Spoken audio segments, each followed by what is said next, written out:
Now, looking at this, so I want to tell you that this particular question, we are going to have 4 solutions, and I'm going to be explaining it one after the other. So, looking at this, the case 1, we are going to be looking at the case 1, we are going to be looking at the zero exponent. Zero exponent. What did I say? Zero exponent. So when the exponent is 0, that is when this equation will satisfy, because we have the right hand side to be 1. So if all of this here should be 0, so this equation will satisfy. So therefore, for exponent to be 0, this implies that x squared minus 5x plus 6 must be equal to 0. So we are going to what? We are going to solve this one. To solve this one here, you see that we're going to factorize it like this. So we have x. So what are the factors of 6? When you multiply them together, we have this. And when you add, you see we have minus 2 and minus 3. So from here, so this is telling us that we are going to have x to be equal to 2 or x to be what? X to be 3. So take note of this and this. So it's telling us that we have already gotten 2 solutions. We have 2 solutions there already. So we have x equals to 2. We have x equal 3. That is x1, x2. So let's be labeling them. Now, the next case is that if you look at this, case 2, base of what? Base of 1. If you have base of 1 here, let's say 1 is here, you should know that if you have 1 to the power of any number, the result will definitely be 1. So therefore, looking at this equation, you see that we have x to the power of x squared minus 5x plus 6.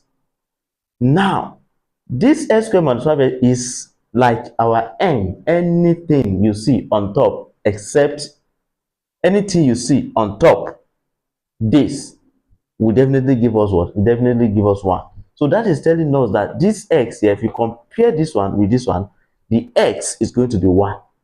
Understood? So therefore, when x equals to 1, we have another solution to be x is equals to 1. We satisfy what? We satisfy this equation. Let's put it here. X3. Okay? Let's say it's 1. It's 1. Now, another solution we are going to look at is case 3.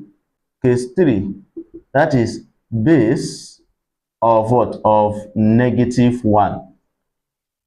And if this base of negative 1, when it's having what? When it's having even power, our result will definitely be 1.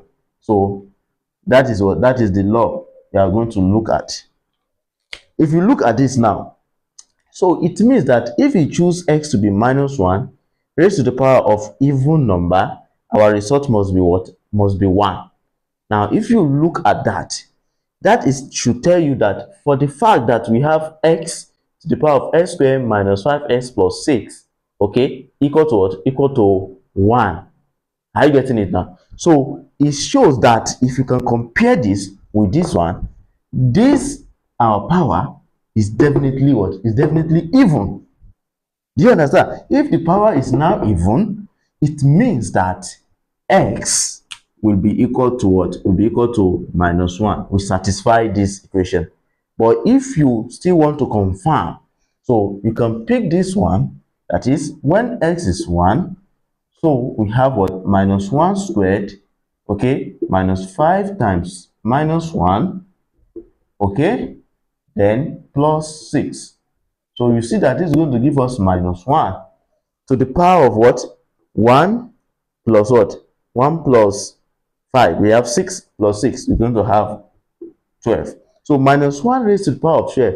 Minus 1 times minus 1 times raised to the power of 12 will definitely give us what? 1.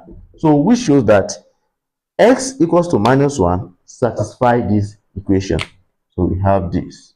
Okay? So x, let's say 4 is equals to minus 1. So we have these 4 solutions.